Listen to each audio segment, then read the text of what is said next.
হে দুনিয়াবাসী,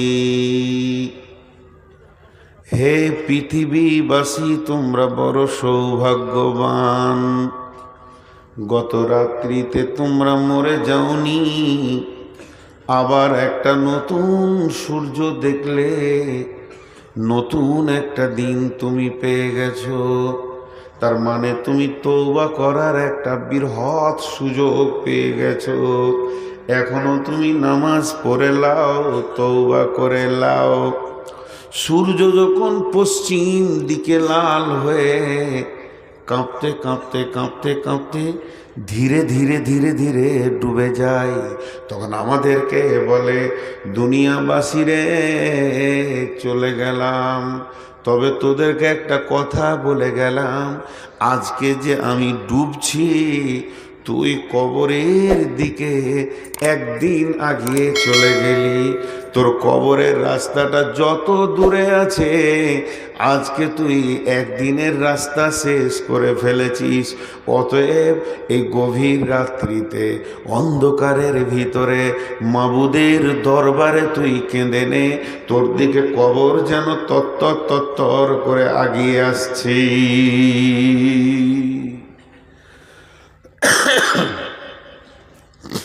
এর নাম কবর।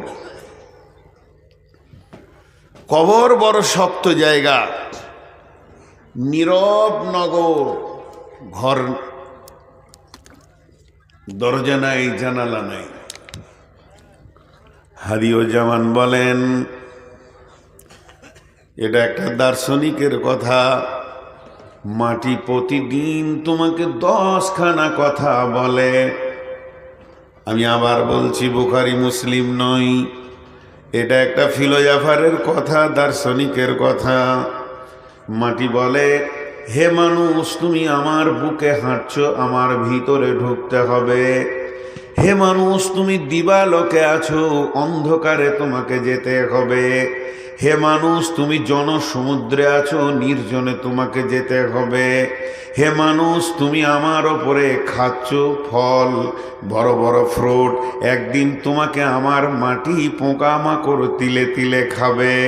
হে মানুষ, তুমি পৃথিবীর বুকে অহংকার নিয়ে হাঁটছ, একদিন আমার ভিতরে তোমাকে অহংকারকে চুরমার করা হবে।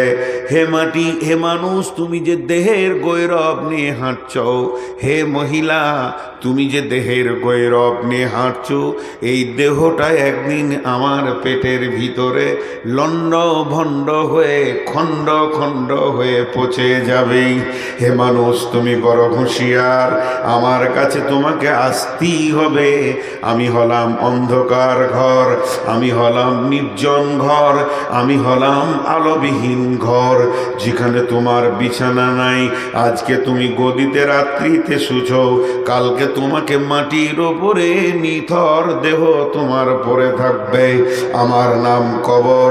আজকে তুমি আমার ওপরে অহংকার করছো, একদিন আমার ভিতরে তোমার অহংকারকে চুরমার করে চূর্ণ বিচূর্ণ করা হবে।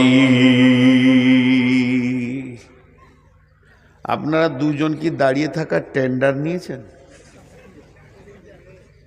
যে জালসাতে আমরা অন্তত দাঁড়িয়ে থাকবো, নাহলে দাঁড়িয়ে থাকা লোক পাওয়া যাবে না, জালসাটা বেশুবা হয়ে যাবে। বসেন, এই বসেন, ওই গাছতলার নিচে যে কটা আছেন বসেন। ওইখানেই বসছেও, কোন বেয়াদব ছেলে। খালি আমি দর্শন কথা বলে নি, তারপর আমি আয়াতের দিকে যাবো ইনশাআল্লাহ। এর নাম কবর, এর নাম কবর। ভাইরা আমার, কবরে যাব না, চলবে না। বিশ্বনবী বলছেন, আমরা সালাম দিলাম আপনাদের সামনে, আমি বললাম আসসালামু আলাইকুম, আপনারা উত্তরে বললেন ওয়ালাইকুম আসসালাম। কিন্তু বন্ধুরে, মসজিদে যদি কেউ না থাকে তো সালাম দেন, কারণ আল্লাহর ফেরেশতা আছে, এমন লোক ফেরেশতা ওখানে নিয়োজিত আছে যারা রুকু সাজদায় পড়ে রয়েছে, সালাম দেন। আর একটা জায়গায় বলেছেন নবী তুমি সালাম দিয়ে উত্তরের অপেক্ষা করিও না, ওখানে সালামটা দোয়াতে পরিণত হয়ে যায়। ওখানে সালামটা আর সালামে থাকে না, পৃথিবীতেও সালাম দেওয়াটাও দোয়া দেওয়া। যখন তুমি কবরে যাবে, গোরস্থানে যাবে, তখন তুমি বলো আসসালামু আলাইকুম ইয়া আহলাল কবরি ইয়াগফিরুল্লাহু লানা ওয়া লাকুম ওয়া আনতুম সালাফুনা ওয়া নাহনু বিল আসরি। আসসালামু আলাইকুম, শান্তি বর্ষিত হোক তোমাদের ওপরে, ইয়া আহলাল কবরি, যত তোমরা কবরবাসী রয়েছ, মৃত্যু ব্যথিত প্রাণ, তোমাদের ওপরে আল্লাহর শান্তি বর্ষিত হোক।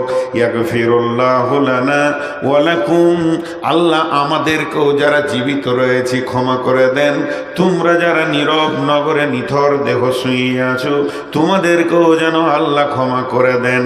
শেষকালেটা বলছেন ও নাহানু, আর শেষকালে বলছেন ইয়াগফিরুল্লাহু লানা ওয়া লাকুম ওয়া আনতুম সালাফুনা ওয়া নাহনু বিল আসরি।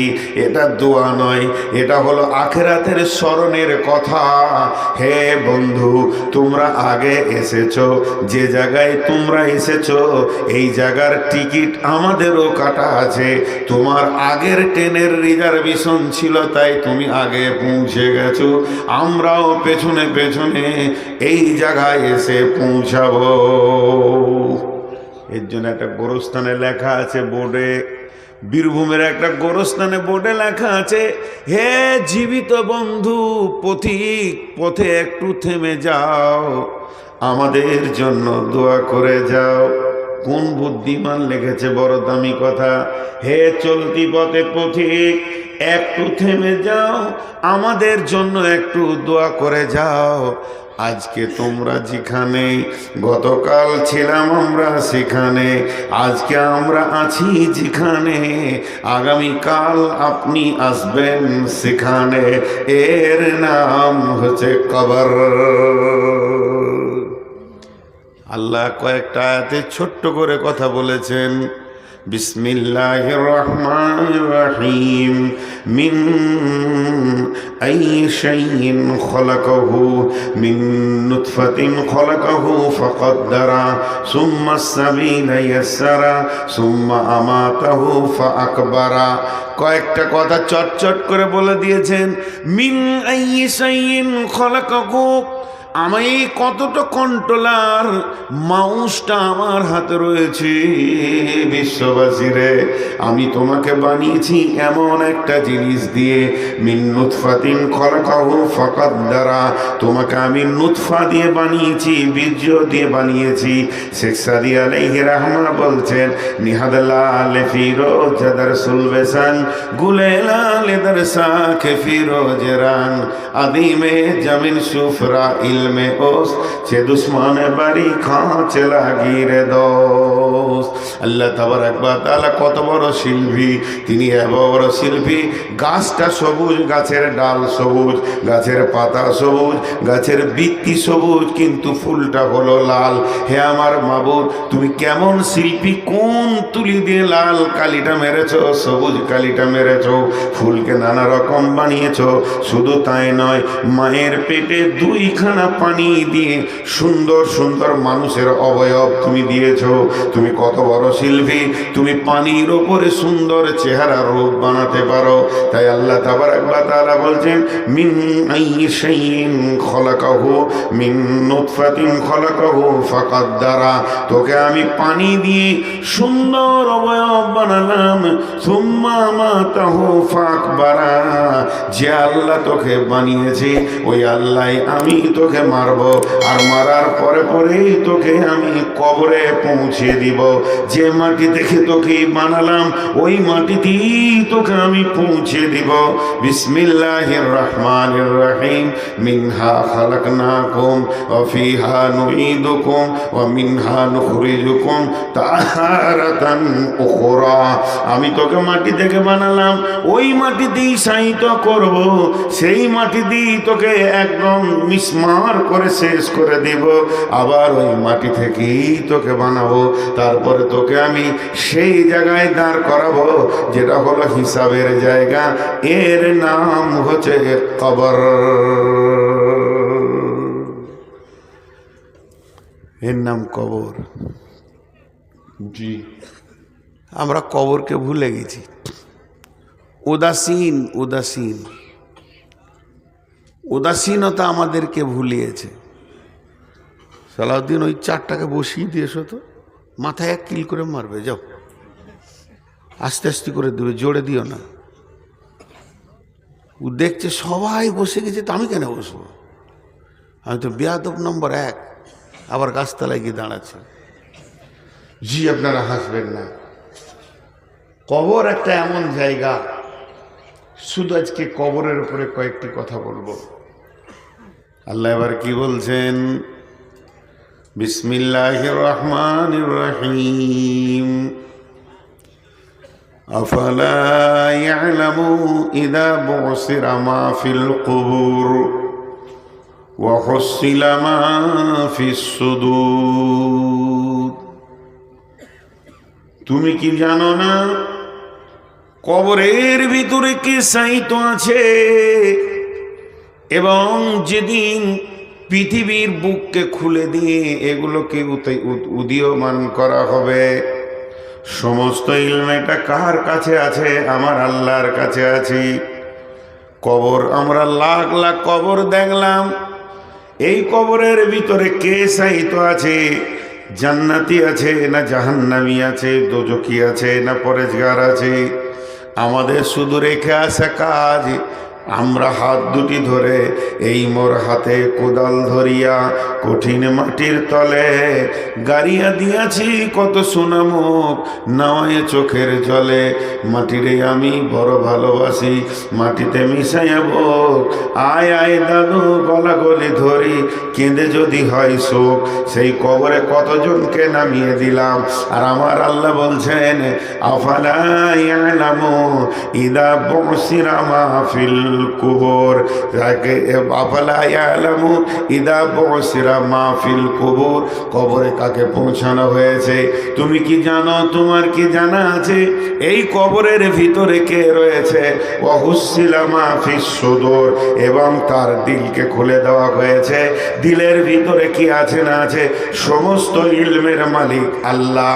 সে আল্লাহ বলছেন ওয়াইদাল কুবুর বুসিরাত, এমন একটা দিন আসবে সেদিন কবর থেকে সবগুলোকে বের করা হবে, একটাও কবরে থাকবে না। একটা পাগলা, একটা শিক্ষিত, একটা নারী, একটা পুরুষ, একটা সাধারণ, একটা মাস্টার, ডাক্তার, ইঞ্জিনিয়ার, যে কোনো সেকশনের মানুষ হোক না কেন, একটা পাগলি, ছোট্ট একটা শিশু পর্যন্ত কবরের কোনো কোণে থেকে যেতে পারবে না। আল্লাহ তাবারাক ওয়া তাআলা সূরা জুমারের মধ্যে বলছেন বিসমিল্লাহির রহমানির রহিম সুম্মা নুফিকা ফীহি উখরা ফাইদা হুম কিয়ামুন ইয়ানজুরুন। যখন আমার ইসরাফিল দ্বিতীয় সুর ফুঁকে দিবে, কবরে আর একটাও থাকবে না, কবর শূন্য হয়ে যাবে, সব হাসরের মাঠে জমা হয়ে যাবে। এর নাম হচ্ছে কবর। জি ভাই, জি ঠিক আছে, খেতে ডাকতে এতক্ষণে। জি, দুটি এবার কথা বলি। আপনারা যেভাবে শুনছেন অনেক ভালো লাগছে। দুটি কথা বলি। কবরে যাব না এরকম কেউ নাই, কিন্তু যখন সুর ফুঁকে দিবে কবর থেকে সব উঠবে, সবাই উঠবে, সবাই উঠবে, সবাই উঠবে, দল দল উঠবে, একটাও থাকবে না। ফাইন্নামা হিয়া জাসরাতুন ওয়াহিদা ফাইজা হুম বিসাহিরা। আল্লাহ তাবারাক ওয়া তাআলা বলছেন একটা হুঙ্কার, আমার একটা হুঙ্কার, বিশ্বের যত মানুষ মাটির নিচে থাকবে এক জায়গায় জমা হয়ে যাবে। তার মানে কবর একদিন শেষ হবে, কবর একদিন শেষ হবে, কবরে একজনও থাকবে না। চলেন আল্লাহ তাবারাক ওয়া তাআলা নবী বলছেন, যখন মানুষ মারা যায় ওই লোকটাকে কবরে নিয়ে যাওয়া হয়। ইদা উদিয়াল মাইয়াতু ফিল কবরে আতাহু মালাকানে, তখন দুইজন ফেরেশতা আছে। ফায়াকুলানে, তারা দুজন বলে, মান রব্বুকা মা দীনুকা ওয়া মান নবিয়ুকা, তোমার রবকে, তোমার দিন কি এবং তোমার নবী কে। তিনখানা প্রশ্ন হয়ে গেল। লোকটা বড় নেককার, লোকটা বড় পরেশগার, আল্লাহ তাকে রহম করেছেন, আল্লাহ দয়া করেছেন, সে উত্তর দিয়েছেন। কি বলেছেন? রব্বি আল্লাহ দীনুল ইসলাম, নবী মুহাম্মদুর রাসূলুল্লাহ সাল্লাল্লাহু আলাইহি ওয়াসাল্লাম। সঙ্গে সঙ্গে ওই লোকটার জন্যে, যে লোকটা ঠিক ঠিক উত্তর দিয়ে দিল, তার জন্য জাহান্নামের দরজাটা খুলে দেওয়া হবে। দাও দাও করে আগুন জ্বলছে, একটা আগুন আর একটা আগুনের সঙ্গে ছিঁড়াছিঁড়ি করছে, লড়াই করছে, গর্জন দিচ্ছে। ভয়ানক জাহান্নাম যখন খুলে দেওয়া হবে, আর কবরবাসীকে বলা হবে একবার তুমি দেখো। কবরবাসী দেখে ভয় খেয়ে যাবে। ফেরেশতা বলবে তুমি ভয় খেও না, আল্লাহ তোমাকে রহম করেছে, তুমি ঠিক ঠিক উত্তর দিয়ে দিয়েছ। আল্লাহ এইরকম কঠিন জায়গা থেকে তোমাকে মাফ করে দিয়েছেন, ক্ষমা করে দিয়েছেন। এখন তুমি চির নিদ্রায় শুয়ে যাও। নম কনম উরুসাক, যেমন নতুন দুলহা দুলহি বাসর ঘরে শোয়, ওই রকম চির নিদ্রায় তুমি শুয়ে যাও। যেদিন ইসরাফিল সুর ফুঁকবে সেদিন তুমি হাসরের মাঠে উঠবে। পক্ষান্তরে যে লোকটা ঠিক উত্তর দিতে পারবে না, যে বলতে পারবে না মান রব্বুকা, হা আল্লাহ আদেরি, আয় আমি কিছুই জানি না, আল্লাহ আদেরি, আমি কিছুই জানি না, আমি এটা বুঝি না। মা দীনুকা, তোমার দিন কি আমি বুঝি না। মান রব্বুকা মা দীনুকা ওয়া মান নবিয়ুকা, আমি বুঝি না। যখন কোনো উত্তর দিতে পারবে না, জান্নাতের দরজাটা খুলে দেয়া হবে। খুলে দেওয়ার পর বলা হবে, হতভাগা বদনসিব, তুই একবার জান্নাতের দিকে তাকিয়ে দেখ, কত সুখময় জায়গা। কারণ তুই বদমাশি করেছিস, এর জন্যে রব তোর ওপরে রেগে গেছি। এই রকম সুখের জায়গা থেকে তোকে চিরজীবনের মতো বঞ্চিত বঞ্চিত করে দেয়া হয়েছে। অতএব জীবনেও আর সুখের জায়গা তুই পাবি না। আসমান থেকে আল্লাহ এলান করবে, বেঈমান, এ আমার অসত্য বান্দা, এ আমার সঙ্গে ধৃষ্টতা করেছে। কবরকে তার জন্য জাহান্নামের আগুনের টুকরা বানিয়ে দেওয়া হবে, জাহান্নামের পোশাক পরিয়ে দেওয়া হবে এবং জাহান্নামের লেপকেতা তাকে দিয়ে দেওয়া হবে। সেই অবস্থায় সে কবরে অতদিন থাকবে যতদিন না সুর ফোঁকা হয়েছে। বন্ধুরা আমার, বিশ্বনবীর বিবি আম্মা জান আয়েশা রাদিয়াল্লাহু তাআলা আনহা বাড়িতে আছেন। এমন সময় একটা ইহুদি মহিলা আসলেন ভিক্ষা করার জন্যে। বিশ্বনবী বাড়িতে নাই। আম্মা জান আয়েশাকে এসে বললেন, মা আয়েশা, যদি কোনো খাবার থাকে, যদি তোমার কাছে কিছু থাকে তো আমাকে দাও। আম্মা জান আয়েশার কাছে কিছুই ছিল না, মাত্র 2টি খেজুর ছিল। বাড়ি থেকে খেজুর 2টি নিয়ে ওই ইহুদি মেয়েটার হাতে দিয়ে দিলেন। যখন ইহুদি মেয়েটার হাতে দিলেন, মেয়েটি সঙ্গে সঙ্গে বলছেন, আয়েশা রে, আল্লাহ তোমাকে কবরের আযাব থেকে মুক্তি দান করুন। এ কথাটা আম্মা জান আয়েশা বলছেন। আমাকে বড় অবাক লাগলো। তারপরে বিশ্বনবী যখন বাড়িতে আসলেন, আমি প্রশ্ন করলাম, ইয়া রাসূলুল্লাহ, কবরে কি আযাব হবে নাকি? আল্লাহর নবী বললেন, আযাবাল কবরে হাক্কুন, আযাবাল কবরে হাক্কুন, আযাবাল কবরে হাক্কুন, কবরের আযাব হচ্ছে বড় সত্য, কবরের আযাব সত্য, কবরের আযাব সত্য। আম্মা জান আয়েশা বলছেন, তারপরে থেকে আমি অনেক খেয়াল করেছি, সূক্ষ্মভাবে ধীরভাবে আমি শুনেছি, নবীজি যতগুলি নামাজ পড়েছেন আমার কাছে অন্তত সেই নামাজের শেষ অংশে আল্লাহর নবীকে আমি কবরের আযাব থেকে মুক্তির দোয়া পড়তে শুনেছি। আজও আমরা দোয়া পড়ি, আল্লাহুম্মা ইন্নী আউযু বিকা মিন আযাবিল কবরি ওয়া আউযু বিকা মিন ফিতনাতিল মাসীহিদ দাজ্জালি ওয়া আউযু বিকা মিনাল মাহইয়াই ওয়াল মামাতি। আল্লাহুম্মা ইন্নী আউযু বিকা মিনাল মাহইয়াই ওয়াল মামাতি। এই দোয়া আমরা পড়তে থাকি। অতএব কবরের আযাব হলো বড় সত্য।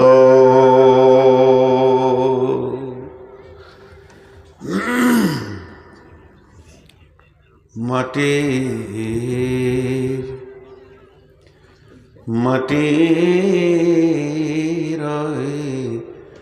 কবর গৃহে শুয়ায়ে দিলাম যারে,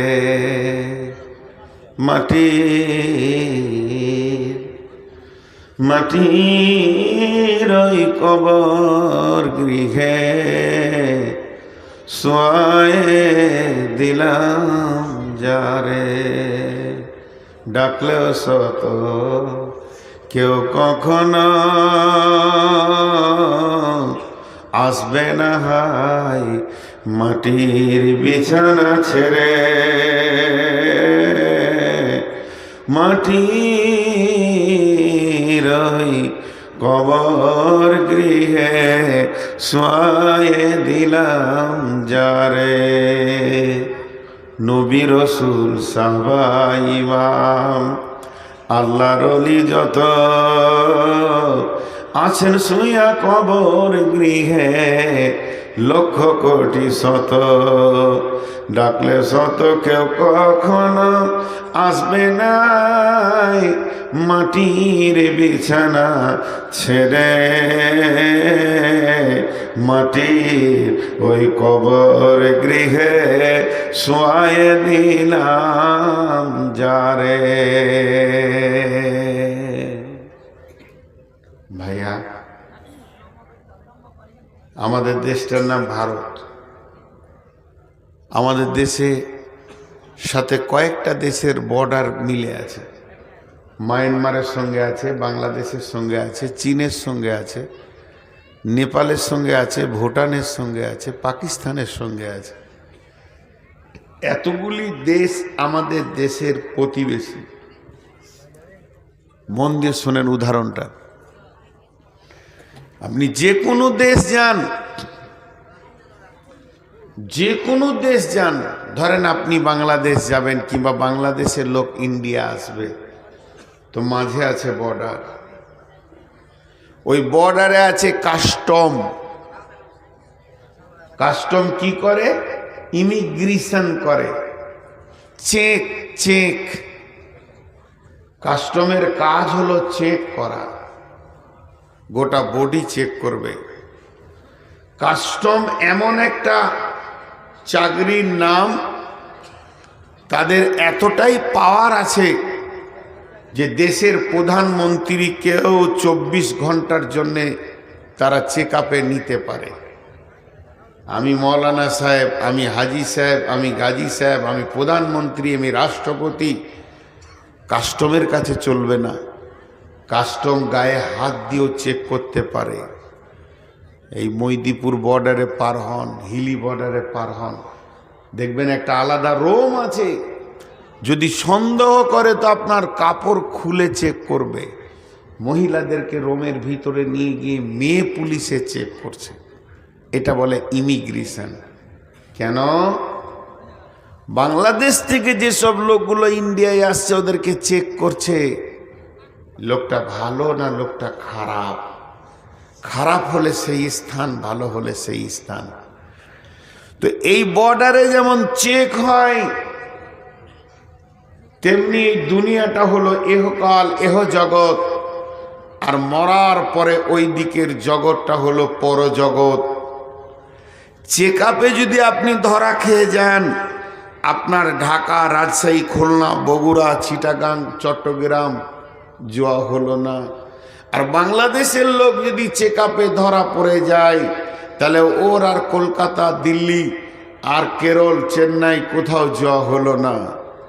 চেক আপে যদি ছাড়া যায় তাহলে এগুলো ঘুরবে।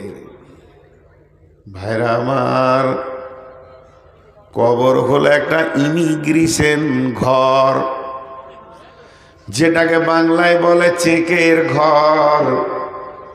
ওখানে আপনি আমি দুনিয়া করেছি 10 বছর, 20 বছর, 25 বছর, 30 বছর, 40 বছর, 50 বছর, 60 বছর, 70 বছর, 80 বছর, 90 বছর।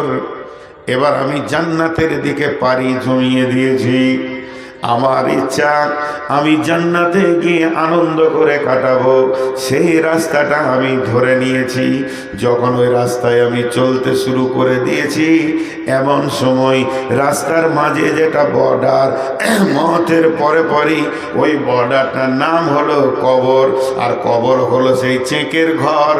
ওইখানে আল্লাহ তাবারাক ওয়া তাআলা প্রত্যেকে ভরবেন, আর 2 জন চেকআপ আসবেন, চেকিং আসবেন, আর 2 জন ইমিগ্রেশনের ফেরেশতা আসবেন। আল্লাহ তাবারাক ওয়া তাআলা নবী বলছেন, ইযা উযিয়াল মাইয়াত, যখন কবরে মাইয়াতকে রাখা হবে, আতাহু মালাকানে, তখন 2 জন ফেরেশতা আসবে, 3 জন আসবে না। 2 জন ফেরেশতা এসে তারা প্রশ্ন করবে, সারা জীবন আপনার আমার চলাফেরা, 70 বছরের চলাফেরা, 80 বছরের চলাফেরা, 25 বছরের, 20 বছরের চলাফেরা, 40 বছরের চলাফেরা, অর্থাৎ সারা জীবন আমরা চলাফেরা করলাম। প্রশ্ন হবে মাত্র 3টি, মান রব্বুকা, মা দীনুকা, ওমান নবিয়ুকা। আর এই 3টে প্রশ্নটি উনি বুঝে নেবেন। আল্লাহ ওদেরকে এমন ক্ষমতা দিয়েছেন যে এটা কোন গ্রুপের মাল, একে ছেড়ে দেওয়া যাবে কি জান্নাতের জন্যে, না এর হাত পায়ে বেঁধে জাহান্নাম নামে জেলে ভরতে হবে।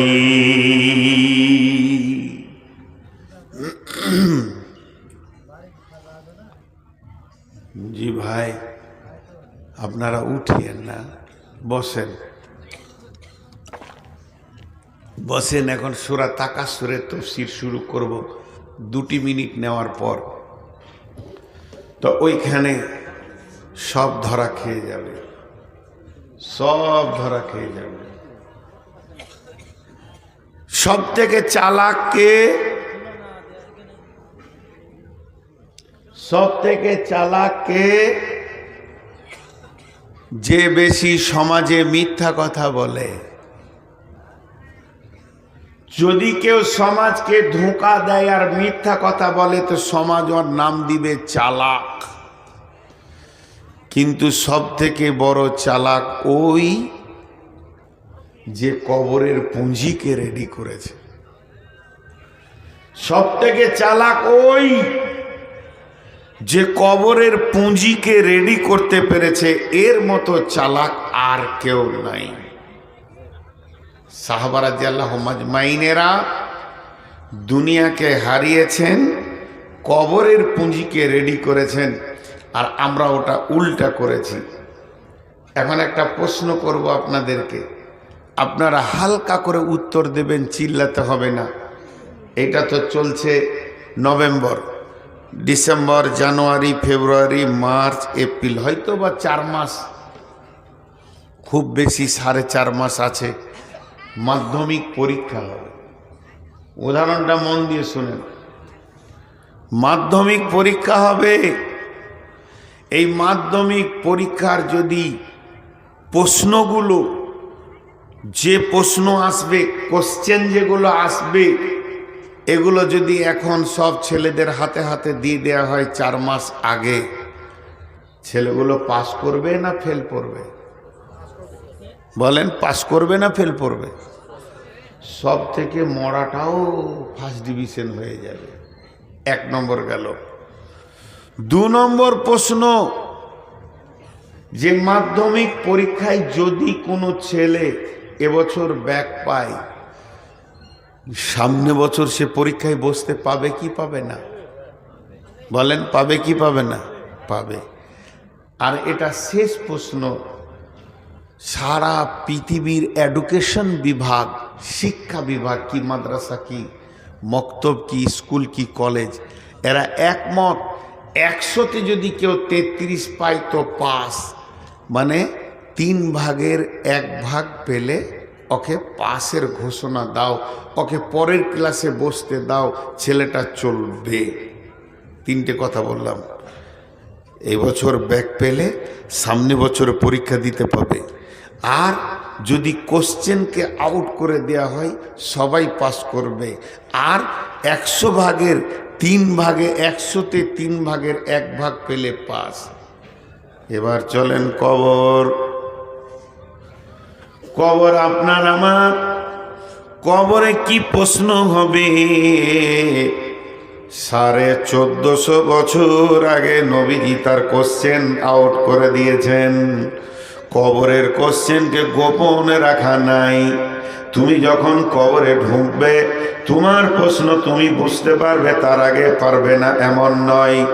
আমার আল্লাহ কত বড় মেহেরবান, তিনি চাচ্ছেন আমার সমস্ত গোলামগুলো যেন কবরে পাস করে যায়, একজনও ফেল না করে যায়। তাই তিনি প্রশ্নগুলোকে উত্তর মানে আউট করে দিয়েছেন। শুধু প্রশ্ন আউট করেননি, সঙ্গে সঙ্গে উত্তর কি হবে নবীকে দিয়ে তাও আউট করে দিয়েছেন। তাহলে প্রশ্ন আর উত্তর দুটোই 1450 বছর আগে তার আউট হয়ে গেছে, আপনার আমার কাছে পৌঁছে গেছে। আমি আজকে 50 বছর সে প্রশ্ন এবং উত্তর জানি। 1 নম্বর আল্লাহ দয়ালু, 2 নম্বর হলো সারা পৃথিবীর সমস্ত পরীক্ষাওয়ালারা একমত 100তে 33 পেলে, অর্থাৎ 3 ভাগের 1 ভাগ পেলে পাস। আর আমার আল্লাহ কত মেহেরবান, 100তে কেউ যদি 10 পায় তো পাস, 10 ভাগের 1 ভাগ পেলে পাস। আল্লাহ 2 জায়গায় বড় মেহেরবান, কিন্তু 1 জায়গায় বড় কঠিন। সেটা হলো কি, 2024 সালে কিংবা 25 সালে মাধ্যমিকে ফেল করলে আপনার 26-এ চান্স পাবে, 26-এ পেস করলে 27-এ চান্স পাবে। কিন্তু বন্ধুরে, কবরে যদি কেউ ফেল করে যায় সে আর দ্বিতীয় চান্স পাবে না, তাকে 1 চান্সই কবরে পাস হতে হবে। মাধ্যমিকের মতো আল্লাহকে বলবে, মাবুদ আমাকে ছেড়ে দাও, আর একবার পড়াশোনা করে আসি, এরপরে আমি 1 চান্সে পাস করব। এই সুযোগটা কিন্তু কবরের বিষয়ে দেওয়া যাবে না, শুধুমাত্র দুনিয়াবি শীতের ক্ষেত্রে রয়েছে। অতএব বন্ধুরা আমার, এখানে আমরা যতজন বসে আছি আমরা সবাই পরীক্ষার্থী, আল্লাহর কলমে আমরা সবাই পরীক্ষার্থী। সামনে আমাদের মাধ্যমিক আসছে, অর্থাৎ কবর আসছে। এমন কোন আল্লাহর বলিষ্ঠ বান্দা আছে সে বুকে হাত দিয়ে বলবে আমি কবরের প্রত্যেকটা প্রশ্নের উত্তর দিয়ে দিব? ফেরেশতা বলবে মান রব্বুকা, আমি বলবো রব্বি আল্লাহ। ফেরেশতা বলবে মা দীনুকা, তোমার দিন কি? আমি বলবো দীনুল ইসলাম। ফেরেশতা বলবে মান নবিয়ুকা, তোমার নবী কে? আমি বলবো নবী মুহাম্মদুর রাসূলুল্লাহ সাল্লাল্লাহু আলাইহি ওয়াসাল্লাম। একবার বুকে হাত দিয়ে বলি, কজন রেডি হয়েছি কবরের ব্যাপারে? কজন? আমরা কজন রেডি হয়েছি কবরের ব্যাপারে? একবার বুকে হাত দিয়ে বলি। আমরা 0 হয়ে আছি। ভাই, আপনাদেরকে একটা ছোট্ট গল্প শোনাই। একজনের চেন্নাইয়ে থাকতো, তো চেন্নাই থেকে বাড়ি এসছে, তো শীতের সময় একটা লাল কম্বল এনেছে, খুব সুন্দর কম্বল, খুব সুন্দর কম্বল। বেচারার ঘরটা টাটা, ওই কোনো রকম বাঁশের খাঁচা চাচা দিয়ে তৈরি করা, কম্বলটাকে চুরি করে নিয়েছে। ওর মন খারাপ, বিদেশ খাটতে গিয়ে নিয়ে এসছি, 6-7 মাস পর বাড়ি এলাম, কম্বল চুরি হয়ে গেছে। তুই বসে আছে গোরস্থানে, কবরস্থানে বসে আছে। তোর চাচা সকালবেলায় জঙ্গিপুর হাট যেছে, তো দেখছে ভাতিজা গোরস্থানে বসে। কিরে খায় রোল, কি হলো? বসে আছে। আবার বিকেলে হাট থেকে ঘুরছে, তো তাও দেখছে ওখানেই বসে আছে। তোর চাচা ডাকছে, ভাতিজা শোন এদিকে আয়। কি হলো বেটা? বলছে চাচা সেই কম্বলটা হারিয়ে গেছে। কে চুরি করে নিয়েছে? আমার ঘর থেকে বের করে নিয়েছে, তালা চাবি তো নাই, গরিব মানুষ। তো ওখানে কি করছিস? গোরস্থানে মরাটা তোর কম্বল চুরি করেছে? বলছে না তা নাই, তোর কম্বল চুরি হয়েছে, চায়ের দোকানে ওখানে লোক আছে, মরে যায় ওখানে বল, 5টা লোক যেখানে আছে সেখানে বল, কে নিয়ে এসেছি দাও। মরা লোকে কি কম্বল চুরি করে রে? খ্যাপা খ্যাপা। তখন ও বলছে আমি খ্যাপা লয়, তুমি খ্যাপা। আমি কেন খ্যাপা হব? চাচা খ্যাপা তুমি। বলে কেন? বলে তারতেও হাঁপ দৌড়তেও হাঁপ। তারতে হাঁপ আর দৌড়তে হাঁপ মানে বুঝেন? আপনার গাছে একটা আম চুরি করেছে একটা ছেলে, তোকে তারতে তারতে আপনি 5 কিলোমিটার দিয়ে এলেন, গায়ে এসে বলছে ওকে যা দিয়েছি না, কি দিলেন? চৌড়ো 5 কিলোমিটার, আপনিও 5 কিলোমিটার।